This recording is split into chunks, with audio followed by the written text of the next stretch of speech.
성도님들이 보시기에 우리 앞에 찬양하는 자들이 많이 부족하고 그렇습니다. 그런데 저희가 이렇게 찬양하면서 우리 성도님들이 뵈면은 이렇게 막 은혜 받고 찬양하는 모습 보면 저희가 은혜를 받아요. 저희가 부족할지라도 우리 주님 바라보시면서 우리 사명의 찬양 고백하겠습니다.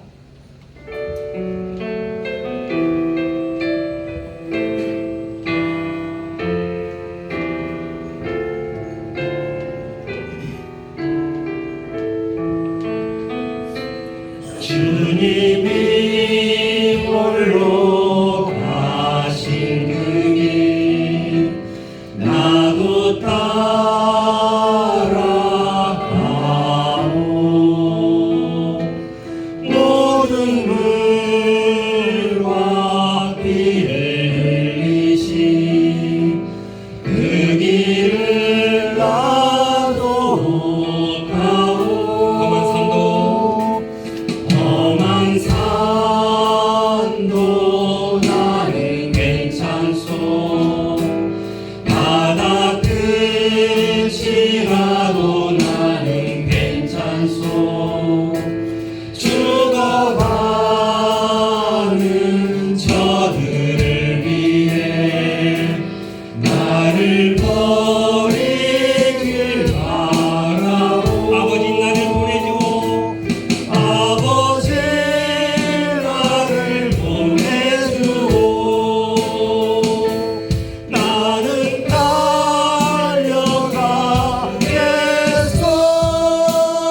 달려가겠소. 목숨도 아끼지 않겠소. 나를 보내. 세상이 나를 미워해도 세상이 나를 미워해도 나는 사랑하겠소. 세상을 구원할 십자가 나도 따라가오. 주님이 홀로 가신 주님이 홀로 가신 그 길 나도 따라가오. 모든 물과 피를 흘리신 그 길을 나도 가오. 험한 산도 나는 괜찮소. 바다 끝이라도 나는 괜찮소. 죽어가는 저들을 위해 나를 버리길 고백합니다. 생명을 버리면서까지 생명을 버리면서까지 나를 사랑한 당신 이 작은 나를 받아주오. 나도 사랑. 생명을 버리면서까지 생명을 버리면서까지 나를 사랑한 당신 이 작은 나를 받아주오. 나도 사랑하오.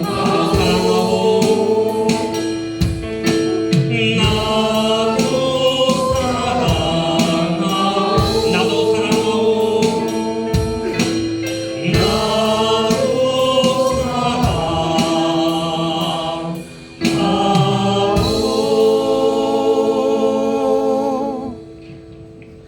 우리가 고백한 것처럼 생명을 버리면서까지 우리가 주님을 따르겠다는 그런 마음을 가지고 오늘 또 예배 성공하길 바랍니다. 우리 자네 자기 영혼을 위해서 우리 예배 성공을 위해서 우리 함께 기도하겠습니다. 하나님 아버지 참으로 감사합니다. 이와 같이 북한을 나가시사오니 오늘도 우리 모두 은혜 받으시도록 주님 인도하여 이 예배를 통하여 우리의 심령이 회복되게 하시고 우리의 심령이 정말 충만해지시도록 주님 인도하여 주시옵소서.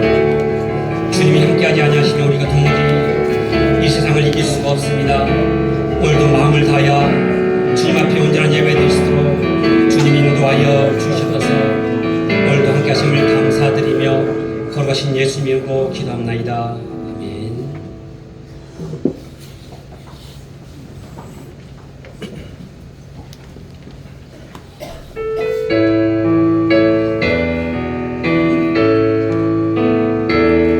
빛나고 높은 보좌와 그 위에 앉으신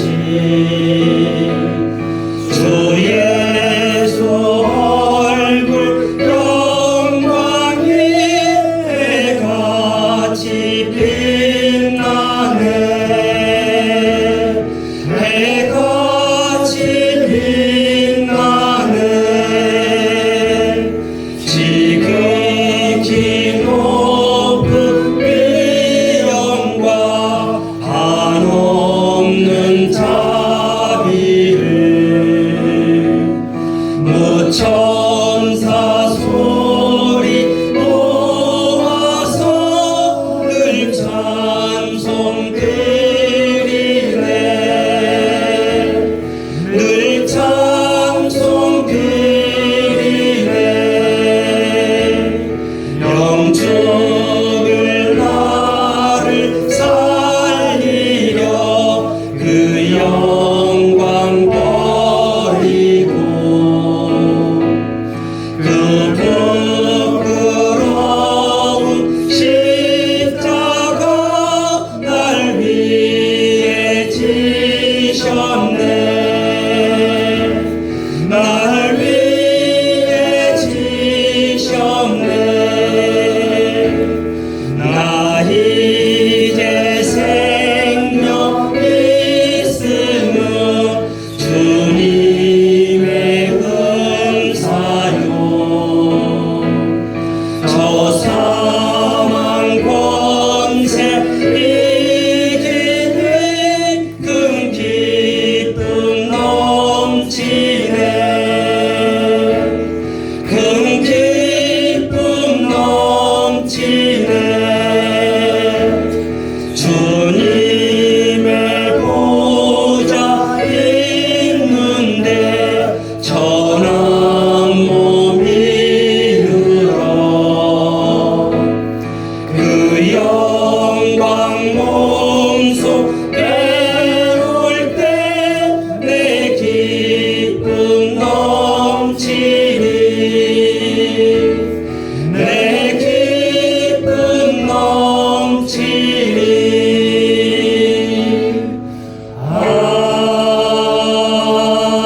아멘. 고맙고 감사하신 하나님 아버지, 오늘도 이와 같이 부족한 저희들도 예배자를 부셔서 은혜 받게 하시니 감사합니다. 이 시간 우리가 어떤 마음가짐 좀 나왔을지라도 오직 주님만을 바라보며 참으로 은혜 받으시도록 주님 인도하여 주시옵소서. 오늘도 악한 원수가 예배를 방해치 못하도록 주님 인도하여 주시옵소서. 감사드리며 거룩하신 예수님 이름으로 기도합나이다. 아멘. 하늘에 계신 우리 아버지여, 이름이 거룩히 여김을 받으시오며 나라에 임하옵시오며 뜻이 하늘에서 이룬 것 같이 땅에서도 이루어지리다. 오늘날 우리에게 일용한 양식을 주옵시고 우리가 우리에게 죄 지은 자를 사하여 줄 것 같이 우리 죄를 사하여 주옵시고 우리를 시험에 들게 하지 마옵시고 다만 악에서 구하옵소서. 나라와 권세와 영광이 아버지께 영원히 싸움나이다. 아멘.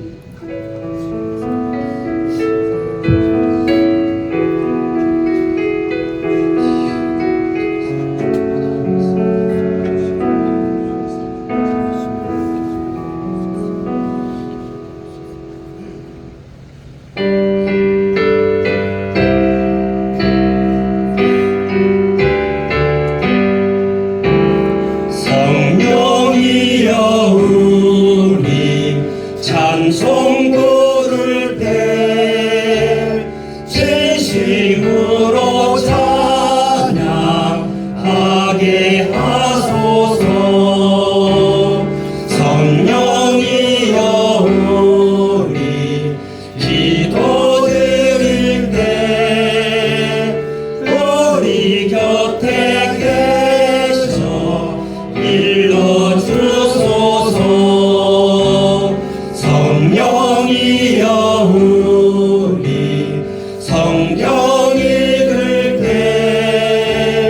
그 속에서 빛을 보게 하소서.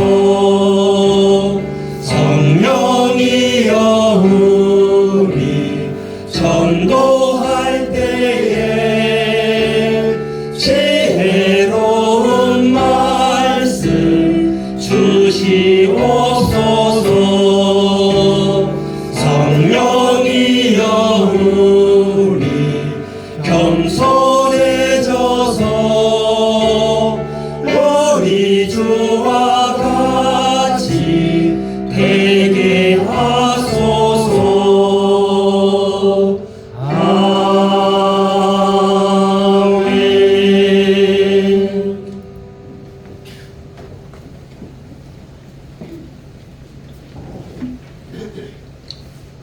하나님 아버지, 오늘 거룩한 생일에 하나님의 이름이 거룩히 여김을 받으시고 영광 중에 계신 하나님을 가장 가까이서 뵙는 최고의 예배 시간이 되게 하여 주시옵고, 이 시간 예배를 통해 하나님의 뜻을 분별하고 하나님이 기뻐하시는 삶을 살아갈 수 있도록 인도하여 주시옵소서.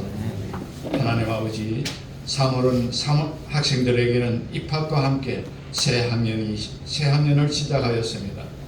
학생들의 마음이 예수 그리스도의 믿음으로 새로운 희망과 함께 기쁨과 평안이 있고, 교사들에게는 예수 그리스도의 사랑을 품고 하나님이 주시는 지혜로 학생들을 잘 가르칠 수 있도록 하나님이 도와주시옵소서. 하나님 아버지, 주 예수께서 내가 진실로 속히 오리라는 약속의 말씀에 아멘 주 예수여 오시옵소서가 우리의 믿음이 고백이 되고 또 기도의 제목이 되며 간절한 소망이 되어서 예수님께서 다시 오실 때 첫째 부활에 참여할 수 있는 부천교회 성도들이 되게 하여 주시옵소서. 혹시라도 책망받을 일이 있어 예수님께서 속히 오시는 것이 꺼려지는 성도가 있다면 철저히 회개하고 기도하여 예수님 말씀에 순종하는 성도가 되게 하여 주시옵소서. 하나님 아버지, 나라를 위해 기도합니다. 지금 우리 나라가 매우 혼란스럽습니다. 하나님의 통치로 온전히 회복되어서 안정되고 일상생활을 할 수 있도록 회복시켜 주시옵소서. 나라 일을 하는 사람들은 깨끗하고 정직하여 서로 협력하여 안정되고 평안을 누릴 수 있도록 국민들에게 신뢰받게 하여 주시옵소서. 하나님 아버지, 이 시간 이현주 목사님 하나님 말씀에 귀 기울게 하여 주시고 목사님 말씀에 믿음이 견고해지며 사랑 안에서 참된 위로와 평안을 얻는 시간 되게 하여 주시옵소서. 하나님 아버지, 우리 부천교회가 아름다운 공동체가 이루어지게 하여 주시옵고 하나님 말씀을 더 가까이 하여 하나님께 영광이 되는 복음의 통로로 쓰임받게 하여 주시옵기를 원하며 예수님 이름으로 감사하며 기도드렸습니다. 아멘.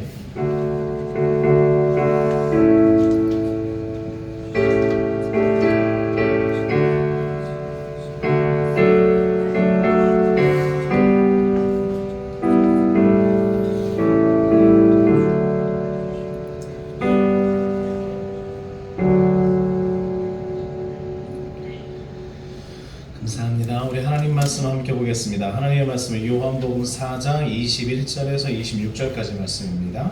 요한복음 4장 21절에서 26절 개역 한글로 우리 함께 교독하도록 하겠습니다. 제가 한 절, 여러분의 한 절 이렇게 읽습니다. 예수께서 가라사대 여자여 내 말을 믿으라. 이 산에서도 말고 예루살렘에서도 말고 너희가 아버지께 예배할 때가 이르리라. 너희가 알지 못하는 것을 예배하고 우리는 한 것을 예배하노니 이는 구원이 유대인에게서 나느니라. 아버지께 참으로 예배하는 자들은 신령과 진정으로 예배할 때가 오나니 곧 이때라. 아버지께서는 이렇게 자기에게 예배하는 자들을 찾으시느니라. 하나님은 영이시니 예배하는 자가 신령과 진정으로 예배할지니라. 여자가 가로되 메시아 곧 그리스도라 하는 이가 오실 줄을 내가 아노니 그가 오시면 모든 것을 우리에게 고하시리이다. 예수께서 이르시되 내게 말하는 내가 들어라 하시니라. 아멘. 우리 잠시 드려진 복음을 위해서 기도할까요? 하나님, 오늘도 주 앞에 나올 때 감사의 마음을 내어드리는 주의 백성들의 손길을 기억하여 주옵소서. 많고 적음의 문제가 아니라 하나님을 향한 끊임없는 감사의 표현과 응답이 우리의 삶에 있을 수 있도록 주여 인도하여 주시고, 매 순간마다 우리에게 주시는 그 은혜와 사랑을 깨달아 아는 지혜를 주옵소서. 한 번도 거두어진 적이 없는 그 은혜와 사랑의 역사를 깨닫는 그 믿음 가운데 하나님이 주시는 그 놀라운 사랑에 감사하는 우리의 일상이 되게 하옵소서. 하나님, 오늘도 보이지 않는 곳곳에서 애쓰고 수고하는 주의 백성들의 손길을 기억하여 주시고, 그 손길이 교회를 살려내고 영혼을 살려내는 이름을 깨달아 알아 맡겨진 그 사명과 부르심에 응답할 수 있는 믿음의 백성들 다 되게 하시고, 겸손함과 그리고 사랑함으로 봉사하는 모든 마음이게 하옵소서. 오늘은 특별히 이 땅의 모든 여성들을 위해서 기도합니다. 하나님, 여전히 우리 사회에는 보이지 않는 차별과 불평등이 남아있지요. 하나님의 형상대로 지음받은 여성들도 동등한 존엄과 권리를 누릴 수 있도록 이 사회를 변화시켜 주시고 우리들의 문화를 변화시켜 주옵소서. 여성이라는 이유만으로 직장에서 혹은 많은 모임 가운데서 차별받고 폭력 속에 살아온 이들을 하나님 위로하여 주시고 그 아픔을 기억해 주옵소서. 가정과 직장, 교회와 사회에 여전히 존재하지 않는 벽들이 허물어지게 하시고, 남성이든 여성이든 다 함께 하나님의 은혜를 누리며 다 함께 예배자로 주 앞에 서게 하여 주옵소서. 모든 차별이 없어지는 그날을 우리들이 바라보며 언제나 하나님 나라를 소망하는 믿음의 백성들 되게 하옵소서. 예수님의 이름으로 기도했습니다. 아멘. 감사합니다. 우리 함께 옆에 있는 지체들과 인사 나눌까요? 지금 요거 왜 지금 하나님이 당신과 함께하고 계십니다. 이렇게 나눕시다. 지금이 중요합니다. 지금.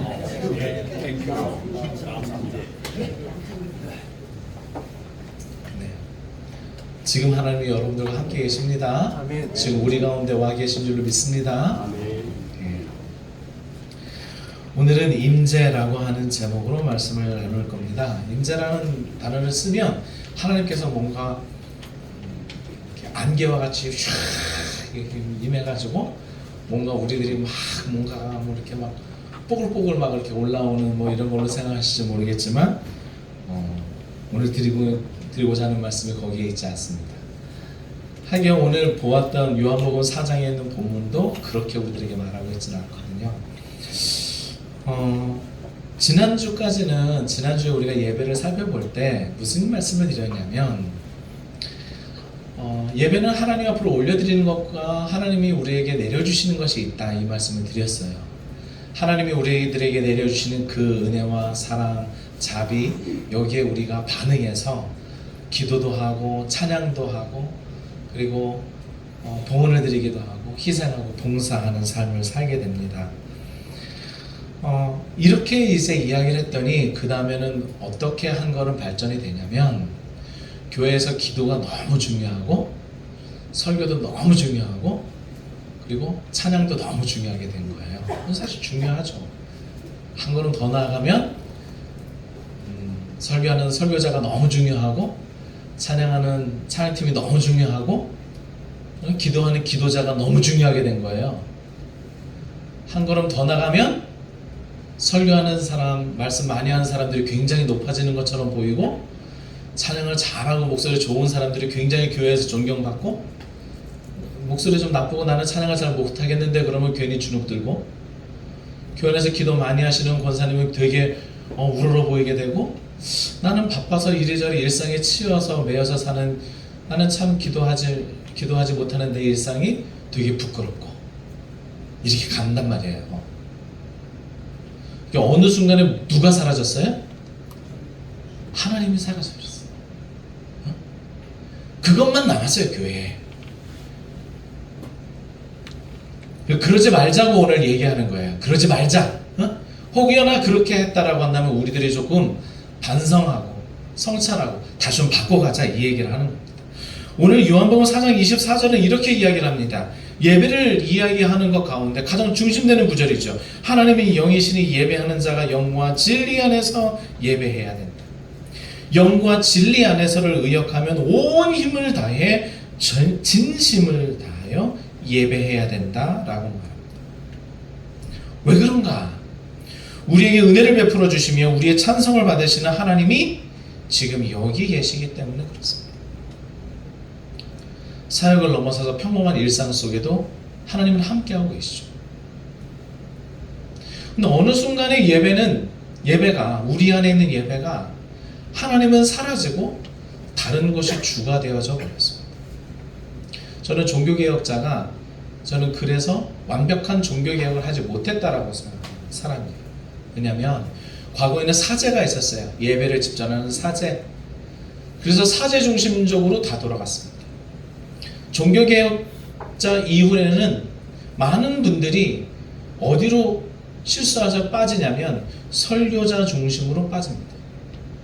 성경을 많이 하고 설교자가 없으면 예배가 안 되는 거라고 생각을 해요. 찬양대가 없으면 예배가 안 될 거라고 생각을 하고, 어느 순간에 우리들 가운데 문제가 생긴 거죠. 코로나를 지나면서 예배당에 나가지 않는 예배도 가능하다라고 하는 걸 알게 됐죠. 그런데 어느 순간에는 온라인 예배가 예배의 전부처럼 여겨지는 세대가 되어버렸어요. 온라인이냐 오프라인이냐, 예배당에 왔느냐 안 왔느냐, 이것이 중요한 게 아니고 하나님이 중요하다니까.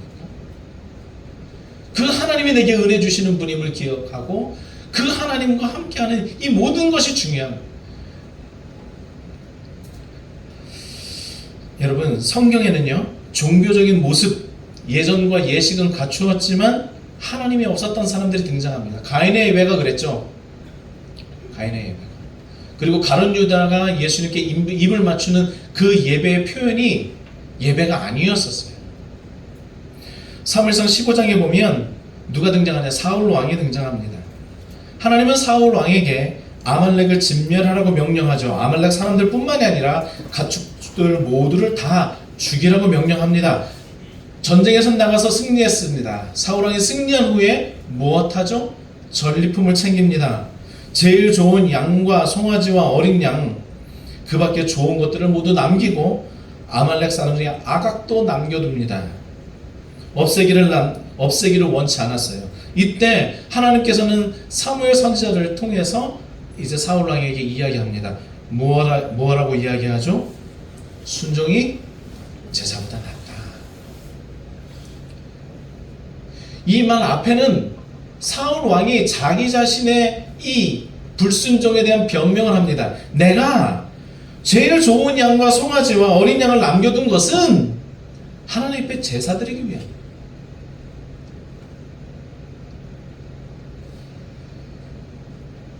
여러분, 우리도 이렇게 생각할 수 있어요. 하나님 앞에 예배하는 것이 무엇인지 다시 돌이켜봐야 돼요. 주일날 11시 이 시간에 예배 드리는 것으로 하나님을 향한 예배를 퉁치시면 안 돼요. 매 순간 우리의 삶에 좌정하셔서 우리의 삶에 임재하여 계시는 그 하나님, 그 하나님 앞에 찬양하고 기도하고 영광 돌리는 우리의 삶을 멈추시면 안 됩니다. 메시지 성경은 순종이 제사보다 낫고 라고 하는 말을, 이 표현을 이렇게 이야기했습니다. 하나님께서 원하시는 것이 보여주기 위한 공허한 제사의식이겠습니까? 하나님께서 원하시는 것은 그분의 말씀을 잘 듣는 것입니다. 중요한 것은 듣는 것이지 거창한 종교 공연을 무대에 올리는 것이 아닙니다. 오늘 저와 여러분들은 무대에 선 사람들이 아닙니다. 저는 무대에 서서 강의하는 강사가 아니죠.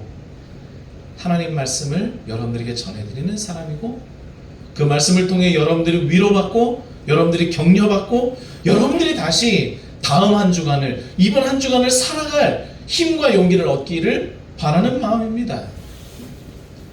예수님께서 수고하고 무거운 짐진 자들을 불러 모으시고 그들에게 쉼과 안식을 주셨던 것처럼 이 시간은 수고하고 무거운 짐진 여러분들의 짐이 조금은 가벼워지고 조금은 그 안에서 평안을 누리기를 바라는 것입니다.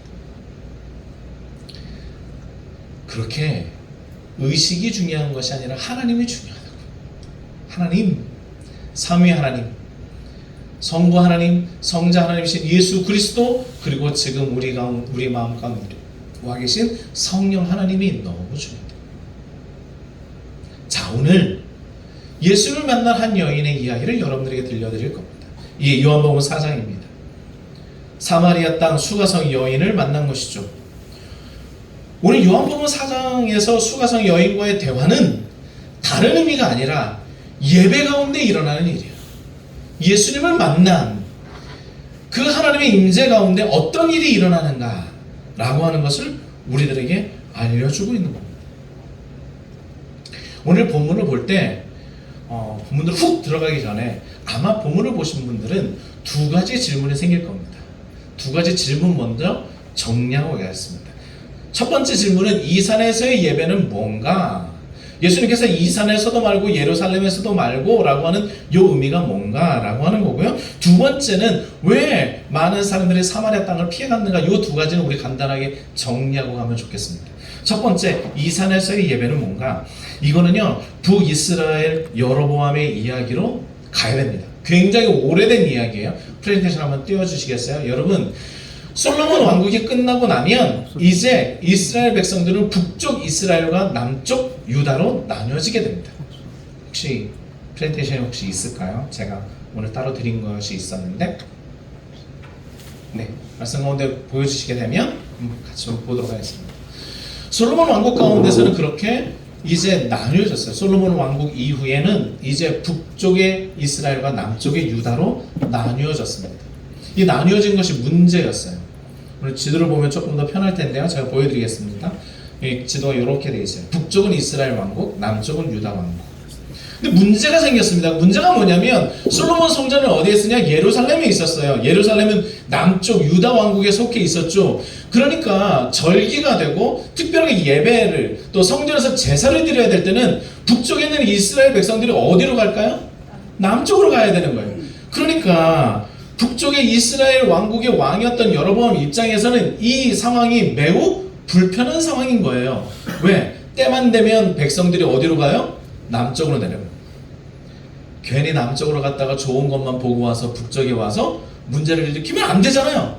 그러니까 예루살렘까지 가지 않아도 되는 일을 만듭니다. 이게 열왕기상 12장에 나오는 거예요.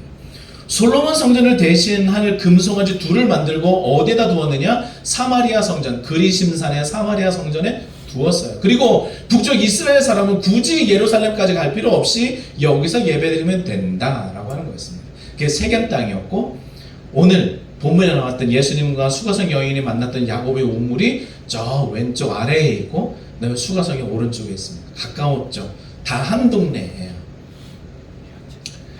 여기에 두 개의 산이 있었던 거예요. 그리심산과 에발산. 그리고 그 그리심산에는 무엇이 있었어요? 사마리아 성전이 있었고, 북쪽 이스라엘 사람들은 굳이 예루살렘까지 가지 아니하고 사마리아에 있는 성전에서, 성전이라고 하는 그곳에서 예배를 드렸습니다. 북쪽의 이스라엘 사람들은, 이스라엘 왕국에 있는 사람들은 제사장도 레위인이 아니라 아무나 다 제사를 드릴 수 있도록 만들었어요. 그러니까 사마리아 여인의 입장에서는 뭐라고 생각하겠어요? 남쪽에 있었던 유다 백성들, 당신들은 예루살렘에서 예배를 드리는데 우리는 이 산이 어디예요? 그리심산에서 예배를 드립니다. 어디에서 예배를 드리는 게 좋을까요? 라고 물었어요. 근데 예수님의 답변은, 야, 이 산이나 저 산이나 다 말고 예루살렘에서도 말고 하나님의 예배자를 찾는다, 이렇게 말씀하시는 거예요. 이제 왜 사마리아 여인이 이 산을 이야기했는지 기억하시겠죠? 이게 꽤 오래된 역사예요. 자, 그러면 또 한 가지 질문이 있습니다. 왜 예수님께서는 유대 지역에서 유다 땅에서 갈릴리 지역으로 가실 때 사마리아를 통해 가셨고 많은 유다 사람들은 사마리아를 피해 갔느냐? 많은 유다 백성들은 예수님 시대 때 어떻게 했냐면 유대에서 갈릴리로 갈 때에 여리고성까지 내려가고 요단강을 건너 이제 베레아와 데가볼리 지역을 거쳐서 우회해서 갈릴리로 올라갔습니다. 사마리아 지역은 가지 않았어요. 왜 그랬냐면 아까 북쪽에 있는 나라가 무슨 나라였어요? 북이스라엘 왕국이었어요. 북이스라엘 왕국은 BC 721년에 아수르 제국에 의해서 멸망당합니다. 사르곤 2세 때 2세를 통해서 멸망당한 이후에 사르곤 2세는 나름대로의 정책을 세우는데 어떻게 하냐면 사마리아 사람들은 한 2만 7천 명을 아수르 제국으로 옮기고 아수르 제국에 있었던 아수르 사람들을 사마리아 지역으로 옮겨서 살게 합니다. 그래서 즉 혼혈 정책을 써요. 그게 아수르 제국이 가졌던 아주 중요한 정책 중에 하나였습니다. 그 아주 커다란 제국을 다 다스리기에는 어려우니까 우리나라 사람들 그쪽 땅에 보내는 거예요. 그 사람들은 우리나라 사람이니까 우리나라 땅이 되겠죠.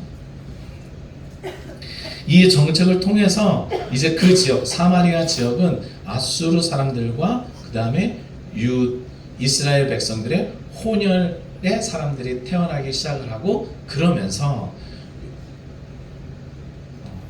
유대인들은 사마리아인들을 매우 경멸했습니다. 혼혈인이었던 거죠. 정통성이 부정당했다라고 생각했습니다. 이 상황을 여러분들이 잘 기억하면 좋겠어요. 두 가지였습니다. 왜 그랬지? 왜 이 산과 저 산이지? 왜 사마리아 땅을 돌아갔을까? 이 두 가지 문제를 이렇게 해결하면서 이제 예수님은 그럼에도 불구하고 아주 깊은 의도를 가지고 유대 땅에서 갈릴리로 가실 때에 사마리아 지역을 통과하시고 특별히 어디에서 잠시 멈추셨느냐?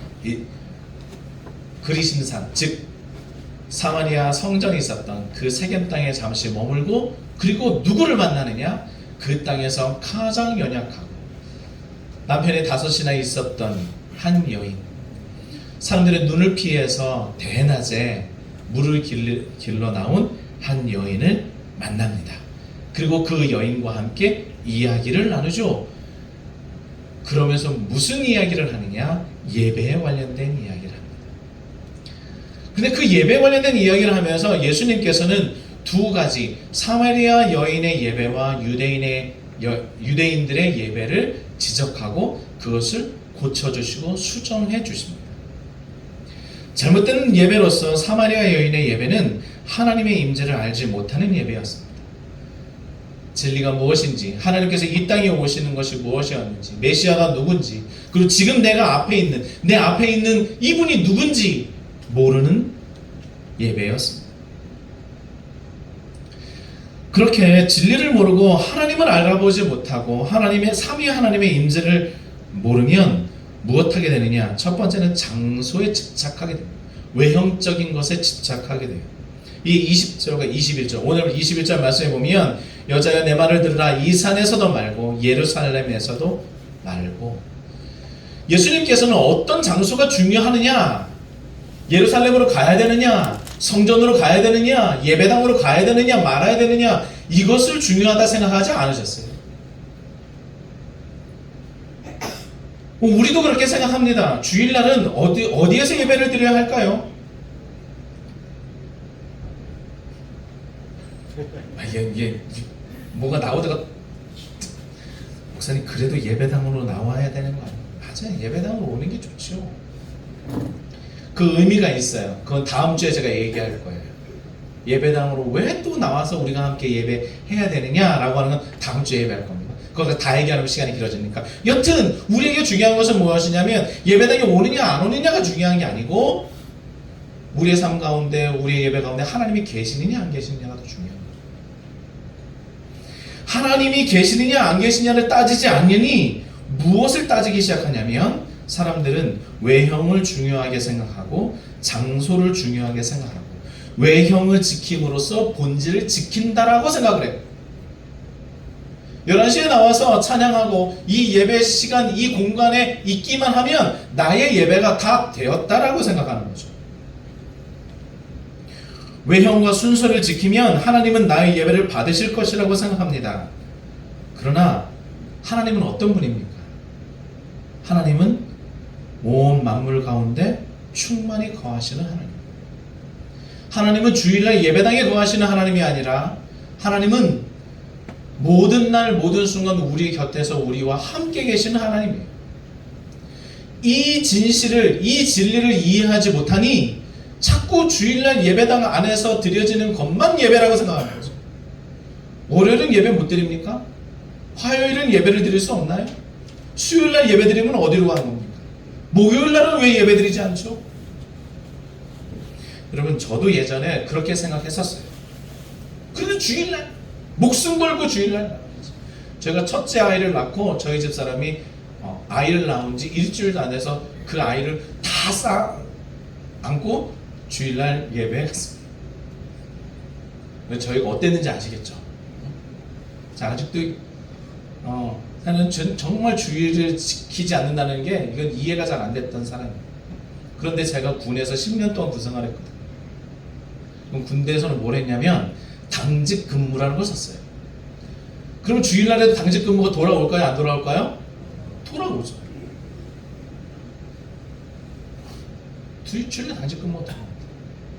당직 근무를 쓰는 사람이 군인뿐만은 아닐 겁니다. 지하철을 운행하거나 아니면 공공기관에서 일하거나 아니면 수없이 많은 곳에서 이 주일날 삶의 현장에서 있는 사람들이 여전히 있을 겁니다. 많은 사람들은 얘기하겠죠. 그들의 예배는, 그들은 왜 예배를 드리지 않는가?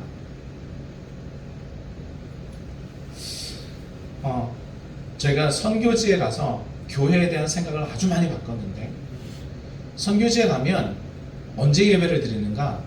월화수목금토 다 예배를 드립니다. 선교사는 한 명이고 가야 될 곳은 여러 곳이잖아요. 그러니까 이쪽 지역은 주일날 예배를 드려요. 이쪽 지역은 월요일날 예배를 드리고, 이쪽 지역은 화요일날 예배를 드리고, 이쪽 지역은 수요일날 예배를 드려요. 왜? 돌아가면서 예배를 드려요. 말씀을 전해줄 사람이 없기 때문에.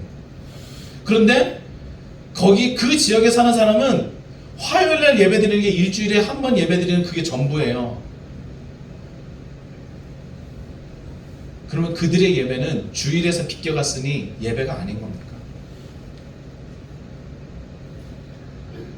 길거리에서 예배드리고 비 맞으면서 예배드리고 운막에서 혹은 돼지 키우는 축사에서 예배드리면서 장소가 무슨 문제가 있고, 그리고 공간이 무슨 문제가 있고, 시간이 무슨 문제가 있고, 우리는 어느 순간에 어쩌면 너무 편해졌는지 모릅니다. 그냥 그 예전과 예식을 시간 맞춰서 지키면 나의 예배는 끝난 것처럼 생각하는 거죠. 그게 뭐냐? 진리, 진실을 모르기 때문입니다. 우리 오늘 얘기했습니다. 하나님이 지금 어디에 계시다고요? 당신이 와 계시다. 지금 우리 앞에 와 계시다. 지금 여기 계시다.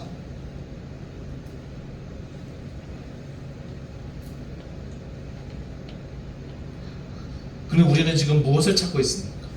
마태복음 18장 20절에서 예수님이 이렇게 이야기합니다. 두세 사람이 내 이름으로 모인 곳에는 나도 그들 중에 있느니라.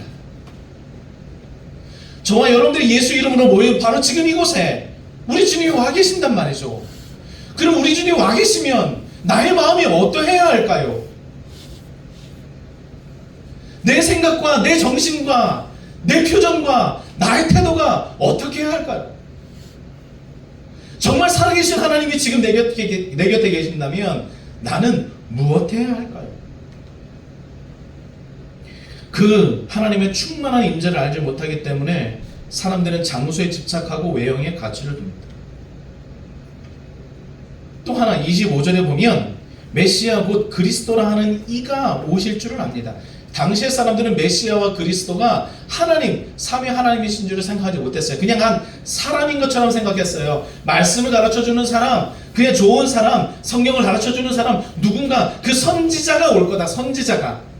기름 부음 받은 자 선지자가 이 땅에 오면 우리가 어떻게 예배드리는지 알겠죠? 지금도 이야기를 해요. 설교자가 있으면 우리가 예배할 수 있는데 우리가 목사님만 있으면 우리 예배할 수 있는데, 우리가 찬양팀만 있으면 우리가 멋지게 예배할 수 있는데, 우리가 성가대가 쫙 있으면 멋지게 예배할 수 있는데,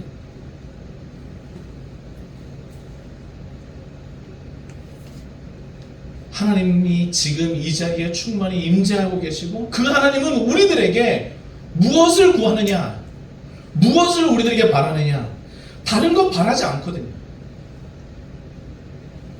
상한 심령, 그 심령으로 나왔어도 그저 하나님 주 앞에 우리의 삶을 맡겨드리는 그 간절한 마음, 그 마음들을 하나님이 받으시는 겁니다. 오늘에도 여전합니다. 사람들은 하나님에 대해서 너무 모르죠. 잘 알고 있다라고 스스로 속고 있습니다. 여러분, 지금 우리 옆에 와 계신 그 하나님이 어떤 하나님이십니까? 능력의 하나님이에요. 위로의 하나님이에요. 전지전능한 하나님. 그 하나님이 나와 함께 계신다고요. 그런데 왜 그렇게 불안해하시고, 왜 이렇게 어려워하시고?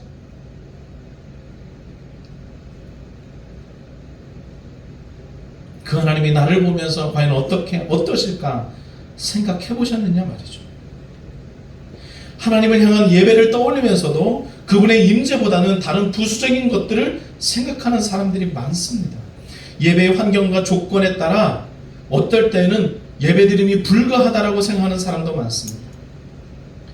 하나님의 임재하심이 우리의 삶 가운데 충만함에도 불구하고 우리는 그 하나님을 인정하고 엎드리고 기도하는 게 익숙하지 않은 거죠.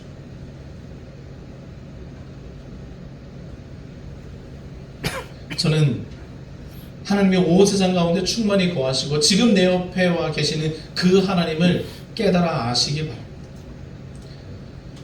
이 여인은 몰랐어요. 처음에 만난 그 유대인의 남자, 유대인의 남자가 왜 여자에게 말을 걸죠? 유대인과 이방인은, 사마리아 사람들은 관계가 좋지 않은데 왜 나한테 말을 걸죠? 그 다음에는 당신은 선지자로서이다. 선지자인 줄 알았어요? 난 선지자가 아닌데? 그리고 나중에는 알았어요. 내가 그리스도를 만났다. 내가 주를 만났어. 내가 하나님을 만났어. 깨닫게 되거든요. 그렇다면 오늘도 이 예배 가운데 지금 내 옆에 와 계신 그 주님을 깨달아 알면 좋겠습니다. 그 능력의 주님이 상처난 이 여인의 마음을 어루만졌던 것처럼 저와 여러분들의 마음을 어루만지고 살아나게 하고, 그리고 이 여인이 사마리아 성령으로 들어가서 자기가 살고 있는 곳으로 돌아가서 뭐 합니까? 내가 주를 만났다. 증거하는 일상을 사는 여러분들 되시길 바랍니다. 두 번째는요, 두 번째 예배를 실패한 또 한 부류의 사람들이 등장하는데, 이 사람들은 유대인들입니다. 이 유대인들이 여기에 정확하게 등장하진 않아요. 그러나 살펴볼 수 있습니다. 유대인의 예배는 23절을 보면 하나님께서는 참으로 예배하는 자, 하나님께 참으로 예배하는 자들은 신령과 진정으로 예배할 때가 오나니 곧 이때라.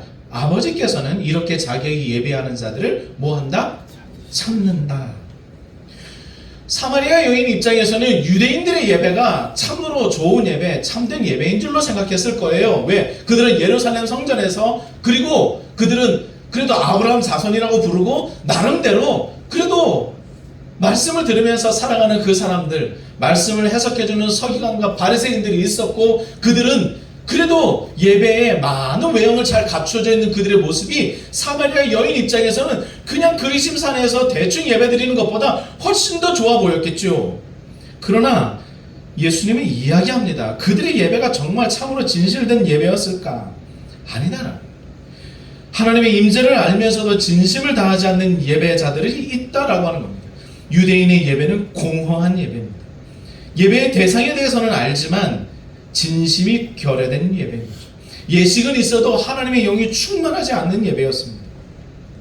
사마리아 사람들은 하나님의 임재를 알지 못했기에 예배를 실패했다면, 유대인들은 하나님의 임재를 알면서도 자신들의 마음을 쏟지 않는 사람들이었습니다. 하나님의 살아계심을 분명히 알면서도 그들은 버젓이 예배당 안에서 장사했던 사람들입니다. 그들은 많은 사람들이 하나님 앞에 나와 기도하는 것을 방해했던 사람들입니다. 하나님의 은혜와 사랑을 경험하면서도 참된 감사를 드리지 못했던 사람들입니다. 그들은 예배를 통해 자신의 이익을 추구했던 사람입니다. 오늘날 교회도 얼마나 교회 안에서 자신의 이익을 추구하는 사람이 많은지 모릅니다. 교회 안에 함께 모인 성도를 고객으로 여기잖아요. 그런 교회, 그런 성도들이 있어요. 교회에 나온 목적이 달라요. 내 판매의 고객이죠. 혹은 내가 일하는데 무언가 도움을 줄 수 있는 사람들로만 생각하는 거죠. 여기 함께 모인 예배자들이 나의 이익을 위해서 도움 줄 수 있는 사람들, 그런 사람들로만 보이는 거예요.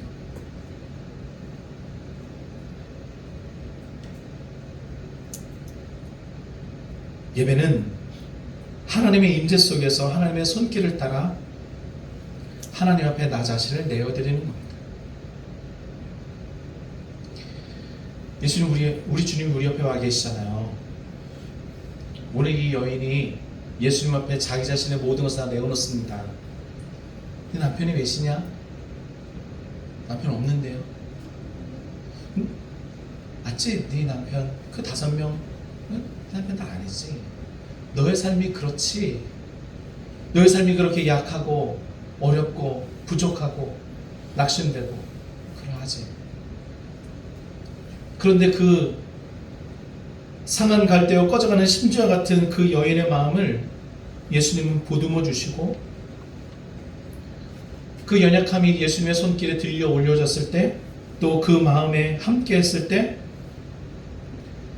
이제는 종교 행위로 포장된 예배가 아니라 참된 하나님을 만나고 그 하나님, 그 주님을 증거하는 증거자로 삽니다. 여러분, 주님이 옆에 와 계신데 거기 뻣뻣하고 계실 필요 없잖아요. 우리 예배 가운데 예수님이, 우리 예배 가운데 삼위 하나님이 함께 계신데 뭘 그렇게 오만한 듯, 교만한 듯, 내가 잘난 듯 그럴 필요가 뭐가 있겠습니까? 그냥 그 앞에 엎드려 하나님 내 손을 잡아주십시오. 지난 한 주간에 상처받고 힘들었던 주님 나의 마음을 보듬어 주십시오. 왜 그런 기도가 우리들 가운데 다 사라져 버렸냔 말이죠.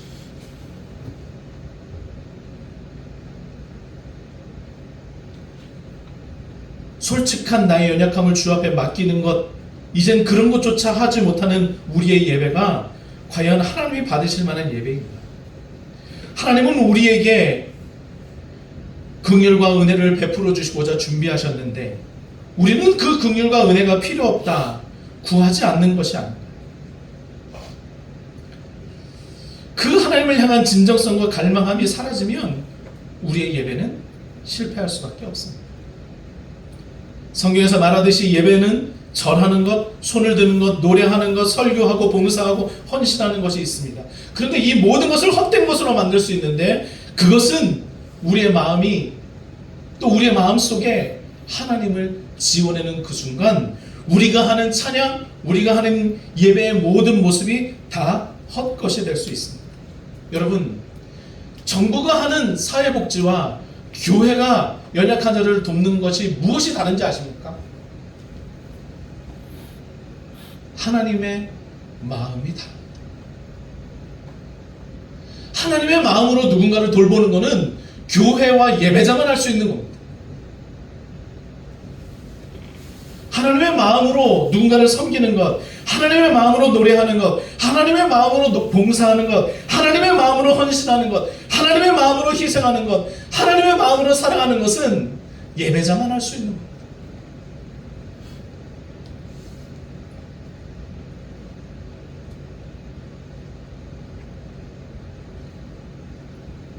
유대인들의 예배를 보면서 안타까워하셨던 예수님, 그 상을 뒤엎으셨던 예수님을 여러분 기억하십시오.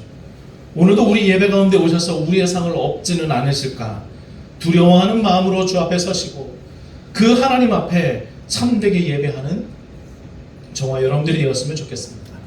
그러면 하나님의 임재를 경험한 예배는 어떤 예배인가? 두 가지입니다. 첫 번째는요, 모든 순간에 예배하는 것.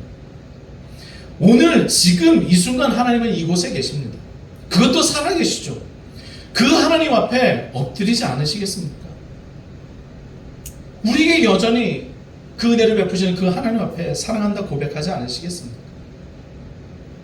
저는 임마누엘이라는 단어가 참 좋습니다. 임마누엘. 임마누엘의 뜻이 뭐죠? 하나님이 우리와 함께 계신다.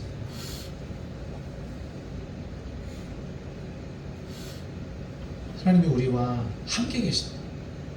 과거나 미래가 아니라 지금, 오늘, 바로 여기.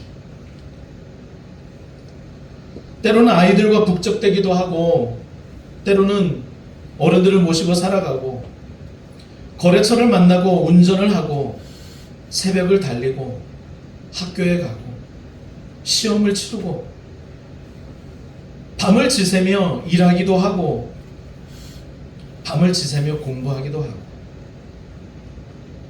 그 모든 일상에 하나님이 함께 하십니다. 날마다 기쁜 거 아니잖아요. 날마다 좋은 것도 아니고, 때로는 깊은 한숨과 삶의 척박한 환경 가운데 있기도 하고, 때로는 가장 신뢰했던 사람으로부터 비수가 꽂히는 일들도 있고, 때로는 내일은 어떻게 되어야 될지 암담하고, 돌아오는 카드값, 돌아오는 월세 감당하기도 힘들 때, 그때에도 하나님은 여전히 우리와 함께 계십니다. 때로는 몸이 아프고 때로는 쓰러져 가는 것 같은 나, 그 옆에 하나님도 함께 계십니다. 우리가 고난당하고 힘들어할 때 하나님이 저 하늘 위에서 우리를 굽어살펴 보시면서 지그시 바라만 보고 계시는 것이 아니라, 우리와 함께 그 현장에서 우리와 함께 가슴 아파하시고 우리와 함께 이 땅을 바라보며 눈물을 흘리고 계시는 거죠. 함께 서러워하시고 우리의 마음과 함께하여 함께 공감하고 계시는 겁니다. 그 주님이 주일에만 있는 것이 아니고, 오늘 이 예배당에만 있는 것이 아니고, 모든 순간 모든 날 우리와 그렇게 함께하고 계십니다. 그러면 모든 날 모든 순간 그 하나님 앞에 기도하고, 그 모든 순간 찬양하고, 그 모든 순간 감사합니다 고백할 수 있는 저와 여러분들 되어야 하지 않겠습니까? 그리고 그게 예배인 거예요. 이상하게도 주일 예배 시간만 끝나면 알량한 자존심을 지키기 위해서 갈등을 일으키는 것은 물론이고, 많은 사람들을 해코지하고 뒷담화하고, 그저 나는 그런 일은 절대로 못한다라고 버티면서, 그렇게 할 만한 우리들의 오만함과 자존심을 좀 내려놓아야 하지 않을까요? 매 순간, 교회에서 뿐만이 아니라 매 순간, 매일마다 사도 바울이 이야기하잖아요. 나는 날마다 죽는다. 내 마음속에서 불쑥불쑥 올라오는 이 오만함들이 있는데, 이것을 날마다 죽이며 산다. 그렇게 예배자로 산다. 모든 일상 속에 임하여 계신 그 하나님 앞에 우리의 삶을 드립시다. 그럼 우리의 연약함을 보듬어 주시는 하나님의 은혜가 주어지는 거 아니에요. 그럼 또 다시 감사를 드리고, 또 그 은혜를 누리고, 주일날만 누리지 마시고 월요일도 화요일도 수요일도 날마다 그 은혜를 누리고 그 은혜에 감사하는 예배의 삶을 사시기 바랍니다. 네. 두 번째는, 그 주님은요 우리 삶의 주인 되시잖아요. 그죠? 우리 삶의 주인 되신다는 게 얼마나 제 마음속에 안전한지 모르겠습니다. 가끔씩은 하나님 앞에 투정 부리거든요. 저는 굉장히 투정 잘 부리거든요. 기도하면서 하나님 이게 맞습니까? 아, 왜 그러셔? 아, 또 왜 그러시지? 투정 부린다. 그분이 내 아버지이시기도 하고 내 삶의 주인 되시기 때문에, 하나님 이게 내 문제요? 아, 내 문제는 하나님의 문제지. 그럼 해결해 주시는 거 아닙니까? 이게 나의 주인이라며, 내 아버지시라면서요. 아들이 아프면, 자녀가 아프면 아프지 않게 해주셔야지. 종이 아프면 안 아프게 해줘야지. 여러분 집에서 반려견, 반려묘, 댕댕이, 냥냥이 키우시는 분들, 댕댕이, 냥냥이 아프면, 응? 뭐 얘가 잘 먹는 거, 뭐 요즘에 잘 못 먹는 것 같아. 그럼 뭐 그냥, 응? 너무 비싸더라고요. 그래서 이렇게 판대 가면 되게 비싸잖아요. 그리고 그 보험도 잘 안 돼가지고 치료비도 어마무시하게 비싸고, 그런데도 불구하고 감당하잖아요. 내가 주인이니까. 주인은 감당하는 거예요. 마찬가지로 하나님도 나의 주인이시니 하나님이 내 문제와 내 염려와 내 걱정의 모든 것에 주의 손길로 다 함께 하시고 해결해 가시는 거예요. 그러니 그 임재를 알고 경험한다는 것, 그것은 하나님 앞에서의 예배의 시작이 되는 거죠. 여러분, 하나님은 우리의 삶에서 빠지신 적이 없습니다. 예전에 이 찬양 많이 부르셨을까요? 하나님 한 번도 나를 실망시킨 적 없으시고, 언제나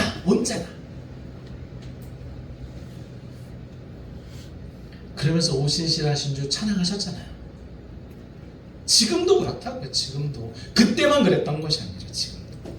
하나님이 여전히 우리의 삶 가운데 임재하시고 우리에게 은혜와 복을 나누어 주시며 그 은혜와 복을 깨달아 알기를 바라고 우리가 감사로 찬양하기를 바라시고, 주일날만 말고 모든 날 동안. 말씀 마치겠습니다. 여러분, A.W. 토저 목사님이 이렇게 이야기합니다. 가장 매력적인 사실은 설령 당신의 예배가 하나님께 상달된다는 것을 모를지라도 하나님이 당신의 예배를 받으신다는 점이다. 당신이 세상살이의 걱정과 근심에 눌려서 꼼짝 못할 때, 전화벨이 울리고 약속 시간에 쫓겨 잠깐이라도 하나님을 생각할 시간이 없을 때 많았잖아요. 또 한 주간도 그럴 텐데, 그럴 때라도 하나님은 순수한 동기에서 피어오르는 당신의 향을 맡으실 것이다. 모든 것을 바쳐 하나님을 예배하고자 하는 당신의 마음을 하나님이 아신다면 일시적으로 세상 일에 정신을 빼앗긴다 할지라도 하나님은 순수한 동기에서 피어나는 당신의 향내를 맡으실 것이다. 주님이 여러분과 함께하고 계십니다. 또 한 주간의 바쁜 일상을 살겠지만 하나님을 바라보는 여러분들의 그 마음 속에서 피어나는 그 예배의 향기를 하나님께서 맡으실 겁니다. 그리고 또 우리들에게 은혜와 복을 내려주실 겁니다. 이 놀라운 예배의 일상을 여러분 살아내시길 바랍니다.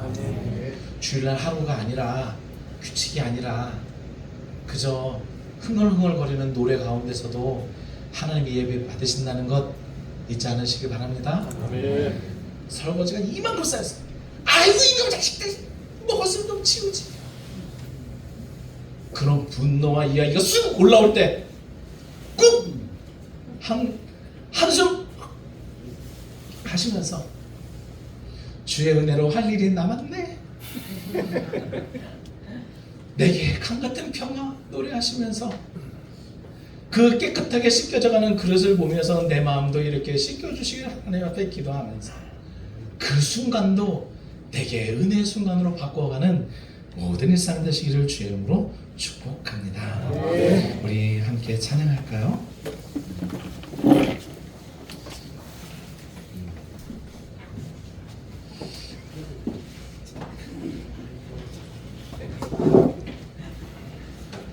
우리 함께 찬양하고 기도했으면 좋겠습니다. 많이들 아시는 찬양일 텐데요. 임재라는 찬양입니다. 가끔씩은 우리가 있는 자리가, 또 저와 여러분들이 있는 이곳이 조금 부족하고, 전에는 그래도 지하 넓은 곳에서 예배드리다가 4층으로 올라왔네, 마음 좀 또 뭐 그래도, 아까 말씀드린 것처럼 하나님은 어디에서든 다 예배 받으신다는 걸 잊지 않으시고, 오늘도 우리의 예배의 향기를 하나님께서 받으시고 기뻐하실 것을 그려가면서 우리 이 찬양 함께 하면 좋겠고요. 더욱이 저와 여러분들의 예배와 삶의 모든 일상에 예수 그리스도 그분이 함께 하심을 날마다 기억할 수 있으면 좋겠습니다. 우리 찬양할까요?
함께 기도할 겁니다.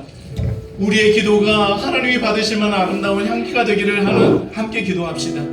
흐트러지는 우리들의 마음을 다시 다잡고 살아계신 하나님 앞에 우리의 연약함을 내어놓는 이 시간 되었으면 좋겠습니다. 우리들의 연약함을 고백하는 것, 하나님 우리를 도와주십시오 라고 고백하는 이 기도가 하나님 앞에 아름다운 향기로 상달되어 지금 내 옆에 와 계시는 그 주님을 통해 주시는 하나님의 그 은혜와 사랑을 경험하고 다시 한 주간 이 세상을 이겨내는 예배자로 살겠습니다 고백하는 이 시간 되었으면 좋겠습니다. 예수의 이름이, 예수의 능력이, 예수님의 모든 것이 내 안에 있음을 기억하면서 그런 예배자로 그 주님께 영광을 돌리는 하나님의 사람으로 살겠노라 고백하는 이 시간 되었으면 좋겠습니다. 우리 주여 한번 크게 부르고 함께 기도합시다. 주여, 하나님 우리 가운데 은혜 주시기 원합니다. 하나님 우리 가운데 하나님의 생명 주시기 원합니다. 아버지 하나님의 그 은혜와 생명으로 말미암아 영광 돌리는 믿음의 일상을 살아나게 하여 주옵소서. 아버지 하나님의 지금까지 예배하는 자들을 서게 하시고 그 예배드림으로 말미암아 하나님의 영광이 오늘 가까움에 비춰지도록 아버지 하나님의 그렇게 우리가 그렇게 예배하는 성도로 우리를 이끌어 주시옵소서. 아버지 한 사람도 우리를 떠나시옵소서. 그 주님 앞에 우리의 삶을 내어드립니다. 아버지 하나님이여 우리의 삶을 순간에 예수하며 하나님의 영광스러움을 드러내게 하여 하나님이여 저희들의 마음을 이 연약한 심령을 드립니다. 사랑은 달며 꺼져가는 심줄 같은 이 계신dewa 하나님께 주옵소서. 너희 예배자로 참된 예배로 서게 하시고 능력 있는 자로 주 앞에 서게 하셔서 아버지 하나님 이 모든 시간과 이 모든 순간과 이 모든 일상을 날마다 하나님 앞에 영광을 돌리며 살아가는 아버지 그렇게 살아가는 아버지 그런 삶을 이어서 우리들의 마음의 크기에 이르러 들어주시고 그렇게 주님 찾으시는 예배자로 살겠으니 주여 우리들에게 이 모든 영광을 다 이겨내고 승리하는 믿음의 삶을 되게 하여 주시옵소서. 아버지 하나님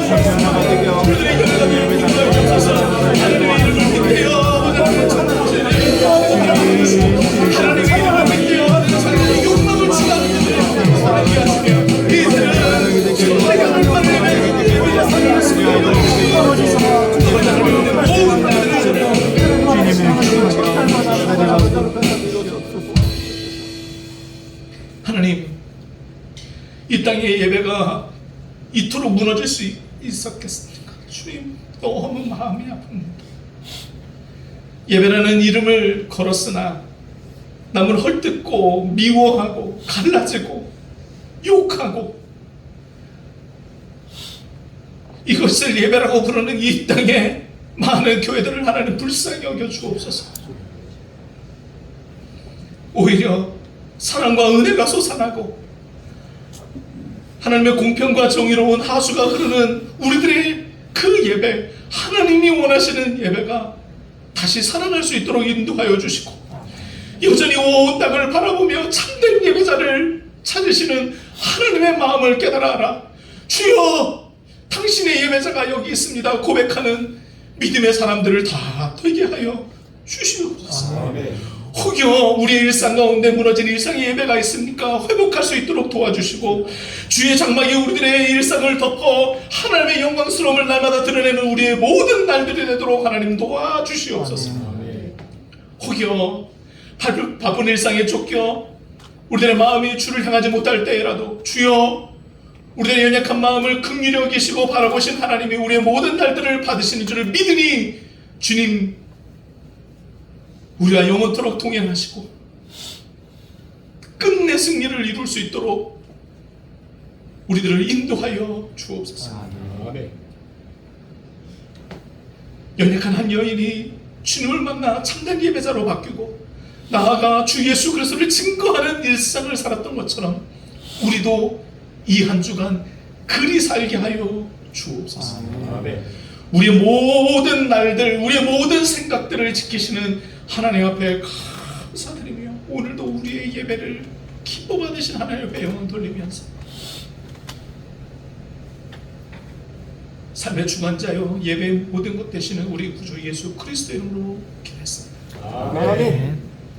우리 다 함께 자리에서 일어나셔서 살아계신 주 찬양하겠습니다. 살아계신 주 나의 참된 소망 걱정 근심 전혀 없네 사랑의 주 내 발길 인도하니 내 모든 삶의 기쁨 늘 충만하네. 여호와는 내게 복을 주시고 너를 지키시기를 원하며 여호와는 그 얼굴을 내게 비추사 은혜 베푸시기를 원하며 여호와는 그 얼굴을 내게로 향하여 드사 평강 주시기를 원하노라. 지금 우리 주 예수 그리스도의 은혜와 하나님의 무한하신 사랑과 성령의 교통하심이 이제 모든 일상을 예배 일상으로 살아가는 주의 백성들의 머리 위와 저들의 일상 위에 예배가 무너져버린 이 땅의 조국교회 위에 그리고 갈등하고 분열하는 이 땅의 사람들 위에 그럼에도 불구하고 남겨진 그루터기처럼 기도하며 간구하고 하나님 나라가 세워지기를 간절히 바라는 주의 백성들 머리 위에 여전히 복음의 땅끝에서 애쓰고 수고하며 예배가 없는 곳에 예배를 세워가는 사랑하는 선교사님들 위에 그리고 하나님을 향한 예배를 이어가며 온 열방의 예배가 가득하게 되기를 간절히 바라는 청년들과 그리고 우리 어린 자녀들 위해 지금부터 영원까지 함께 있을지어다. 아멘.